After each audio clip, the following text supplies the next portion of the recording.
Dans cette vidéo, je vais t'expliquer pourquoi l'intégralité, j'ai bien dit l'intégralité, des stratégies que tu peux trouver. Alors déjà, donc, sur YouTube, bon ça y a quasiment aucun doute, hein, à chaque fois quand tu tapes trading sur YouTube, les premiers résultats que tu vois, tu sais quasiment directement que bon, ça va pas être d'une très haute qualité. Sauf que ça va aussi être vrai pour des sources qui sont beaucoup plus sérieuses. Donc j'entends par là des blogs qui sont présentés par des personnes très compétentes dans le milieu, ou même des papiers de recherche. Donc papier de recherche, j'entends des choses comme ça, hein, voilà, donc là je t'ai pris un papier au hasard, donc ici c'est arbitrage statistique sur du momentum avec du machine learning, donc j'ai pas lu le papier, mais d'avance, je sais immédiatement que peu importe ce que je ferai, si j'implémente ce qui a été mis dans ce papier, je vais pas gagner d'argent. Ça c'est un point que tu dois absolument connaître, c'est qu'une stratégie de trading qui fonctionne, nécessairement, si tout le monde la connaît, cette stratégie n'arrêtera de fonctionner. Pourquoi c'est comme ça ? Parce que les gains en trading, contrairement aux gains qu'on fait quand on investit, proviennent nécessairement des pertes des autres traders. Le trading est un jeu à somme nulle. Donc forcément, l'argent vient bien de quelque part, c'est pas l'argent qui apparaît comme ça. Quand tu investis sur un marché qui est haussier, par exemple le marché action, si tu gagnes de l'argent sur le long terme, c'est pas nécessairement que quelqu'un d'autre a perdu de l'argent, même souvent ça va pas être le cas, c'est simplement la production qui a été générée par les entreprises, c'est les gains qui ont été faits par les entreprises que tu as achetés au travers de tes actions. Par contre, les gains en trading, eux, sont exclusivement dus aux pertes des autres traders. Et donc nécessairement, il y a un moment où il n'y aura plus assez d'argent à retirer, puisqu'il faut bien que quelqu'un perde de l'argent en face. Donc ça veut dire être en compétition face aux meilleurs traders de la planète, qui ont des moyens quasiment illimités. Ce qui fait que prédire la direction d'un cours, mais même simplement 51% du temps, c'est complètement impossible. La quasi-totalité des personnes auront une prédiction de simplement une chance sur deux sur la direction d'un cours. Il n'y a aucune autre stratégie qui permet de changer cette probabilité. Ça n'existe pas. En tout cas, pas avec les moyens qu'on peut avoir quand on est un particulier. J'avais déjà fait une vidéo d'ailleurs là-dessus, sur le sujet, où je montrais quand même une technique pour très légèrement monter au-dessus des 50% de probabilité de réussite, et tu verras que c'est quand même pas exploitable. La seule chose qui est exploitable, ça va être la diversification. Le principe de diversification, on dit que c'est le seul repas gratuit, puisque mathématiquement ça marche. Le principe de diversification, ça veut dire allouer correctement ses actifs, donc mettre des actifs qui vont être le moins corrélés possible, voire même anti-corrélés si tu y arrives. Ça permet donc de maximiser son gain pour un niveau de risque donné. Voilà, c'est ça qu'on va pouvoir possiblement maximiser, c'est un rapport rendement-risque. Diversification reduces your risk without reducing your return. Par contre, ça va jamais être vraiment possible de battre le marché sans prendre des risques qui sont complètement démesurés.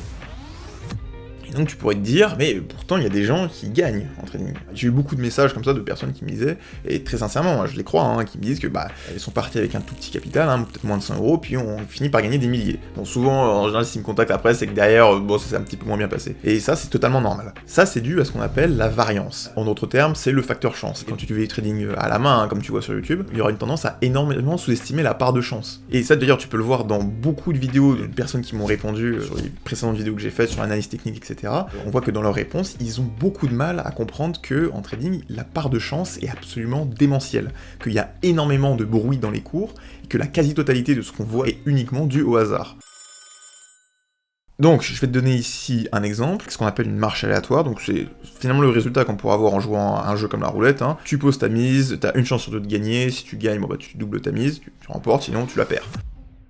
Je t'ai généré ça avec Python. Donc ici, on aura 10 000 itérations.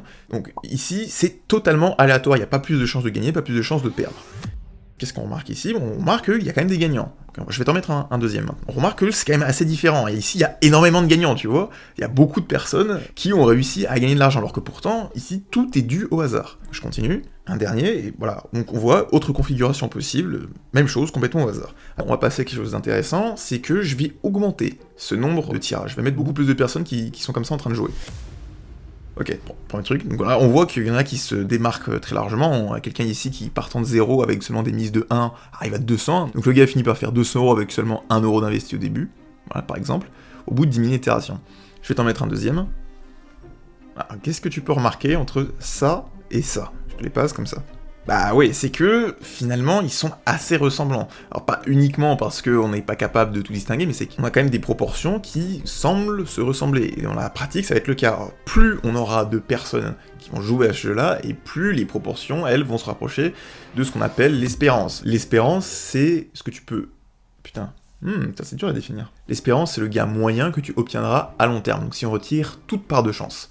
Et donc plus il y aura d'individus qui vont participer à ce jeu, ou plus tu vas jouer longtemps, et plus tu vas te rapprocher de l'espérance. Maintenant, je vais rajouter ce qu'on appelle un drift, donc je vais faire comme s'il y avait des frais de transaction. Donc ici, voilà, j'ai mis seulement 10 tirages, ok, un deuxième ici, on voit très homogène. Donc est-ce que tu remarques quelque chose avec les deux là? Parce qu'effectivement, là pourtant on est sur un jeu à somme négative, parce que tu perds à chaque fois, et pourtant sur 10 000 tirages, c'est pas si clair que ça, c'est pas évident de remarquer que ici, on perd de l'argent à chaque fois qu'on joue. C'est encore moins évident sur la deuxième ici, on a l'impression que oui, bon effectivement, personne ne gagne trop, personne ne perd trop, et ça va être vrai aussi avec des gros tirages, mais quand on met un tirage quand même plus élevé, on voit que la proportion de personnes qui sont en train de perdre, il faut quand même à distinguer qu'elle est beaucoup plus élevée, on arrive à le voir. Ça, oui, c'est normal, puisque à long terme, les gens sont censés perdre à ce jeu-là qui est à somme négative, et pourtant, tu verras que quand il y a beaucoup de personnes, on trouve encore des gens qui arrivent à gagner énormément. Regarde, on a quelqu'un qui dépasse les 200 ici, avec sûrement des mises de 1. On a beaucoup qui dépassent les 100, alors qu'ils sont censés perdre à long terme. Et pourtant, on a 10 000 tirages ici. 10 000, c'est beaucoup. Et je vais le faire cette fois sur 1 million de tirages. 1 million. Premier tirage, on voit que tout le monde a perdu. Deuxième tirage, même chose, tout le monde a perdu. Troisième tirage, encore tout le monde a perdu. Et pourtant, on voit au début, même après 100 000 tirages, tu vois, on peut avoir l'impression qu'il va gagner. Mais non, pas du tout, c'est juste du hasard. Pourtant, il a fait 100 000 tirages. C'est souvent comme ça que les choses sont interprétées. Regarde la courbe verte. Il est comme les autres, à long terme, il ne peut que perdre. Et au bout d'à peu près 900 000 tirages, tu vois qu'il y a une remontée ici. Pourtant, cette remontée est due exclusivement au hasard. Mais à ton avis, si tu te mets à sa place, qu'est-ce que tu vas te dire? Au bout de 900 000 tirages, tu te dis, ça y est, j'ai progressé. Tout ça, c'était parce que j'étais mauvais. Mais ensuite, là, ça se voit.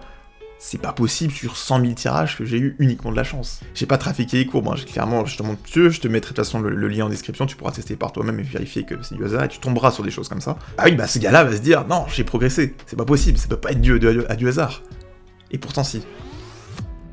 Bon voilà, c'est tout ce que je voulais te montrer. Je voulais juste expliquer qu'effectivement la part de hasard en trading est très très présente. Les vrais gagnants, souvent ça va être les très gros fonds, donc gros fonds genre Renaissance, Citadel, BlackRock, il n'y en a pas beaucoup, qui eux vont ramasser tout l'argent qui est disponible sur les marchés, toutes les erreurs souvent des particuliers. Pour rappel, Renaissance Technologies, ils ramassent 6 milliards par an uniquement des bénéfices dus aux erreurs des autres, donc des bénéfices avec du trading. Aussi tu pourrais peut-être te poser la question, pourquoi je traite très souvent le marché crypto plutôt que les autres? Justement pour cette raison, c'est parce que c'est un marché qui est très amateur par rapport au marché par exemple comme le Forex. Marché très amateur et donc qui est moins difficile à traiter. Moins difficile, c'est difficile, mais moins. C'est aussi un marché qui est très haussier, contrairement au Forex, c'est pas haussier. T'achètes du Forex, tu peux pas diversifier sur le Forex, t'achètes des monnaies, tu veux pas gagner d'argent. Par contre, c'est pas du tout le cas des cryptos, t'achètes par exemple du Bitcoin. Le Bitcoin a une tendance très haussière, parce que c'est normal, parce que c'est une technologie qui se développe, et en quelque sorte, finalement, acheter du Bitcoin maintenant, c'est comme un arbitrage, puisque tout le monde n'est pas au courant que c'est une excellente idée, tout le monde n'a pas fait cet effort de se rendre compte que le Bitcoin et la crypto-monnaie en général étaient une révolution, et ça se traduit justement par un marché qui est en hausse de plus en plus. Voilà, donc c'est tout pour aujourd'hui, j'espère que t'as bien compris ces principes de variance, et pourquoi c'est aussi violent en trading, et pourquoi on trouve très régulièrement des gagnants, entre guillemets, qui n'ont pas de stratégie gagnante pourtant, et aussi pourquoi le trading est aussi addictif, et donc j'espère que tu te feras pas avoir par ça. C'est tout pour aujourd'hui, je te dis à la prochaine.